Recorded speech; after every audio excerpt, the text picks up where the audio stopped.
2025 എങ്ങനെയായിരുന്നു അമ്മയ്ക്ക്? 2025 വലിയ കുഴപ്പമില്ലാണ്ടൊക്കെ പോയി.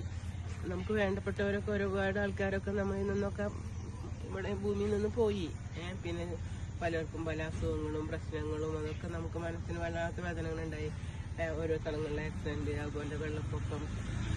പക്ഷെ അതിനേക്കാളും മുന്നേ സുനാമിയേക്കാളൊക്കെ അത്രയും ബുദ്ധിമുട്ടുകളൊന്നും 2024 ഉണ്ടായിട്ടില്ല. 25 ഉണ്ടായിട്ടില്ല.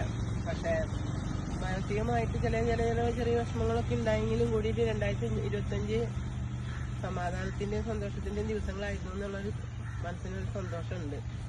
ഇനി 2026 അതുപോലെ കുഴപ്പമൊന്നും ഇല്ലാണ്ട് സന്തോഷമായിട്ട് എല്ലാവർക്കും മുന്നോട്ട് പോകാൻ കഴിയട്ടെ. ആരോഗ്യവും ആയുസ്സും സന്തോഷവും സമാധാനവും ഒക്കെ കിട്ടട്ടെ. 2025 പറ്റി പറയണമെങ്കിൽ നമുക്ക് ഒരുപാട് സന്തോഷങ്ങളും കിട്ടിയിട്ടുണ്ട്, അതുപോലെ തന്നെ വിഷമങ്ങളും കിട്ടിയിട്ടുണ്ട്. ജീവിതത്തിൽ വിഷമങ്ങളും സന്തോഷങ്ങളും സമാധാനങ്ങളും ഒക്കെ ഉണ്ടാവും. അതൊക്കെ നമ്മൾ തരണം ചെയ്തല്ലേ പറ്റണോ? അപ്പോൾ 2025 അവസാനിക്കുകയാണ് നാളെ. ആ ഒരു സന്തോഷത്തിലാണ്, പുതുവർഷത്തിന് കാത്തിരിക്കുകയാണ് കേട്ടോ.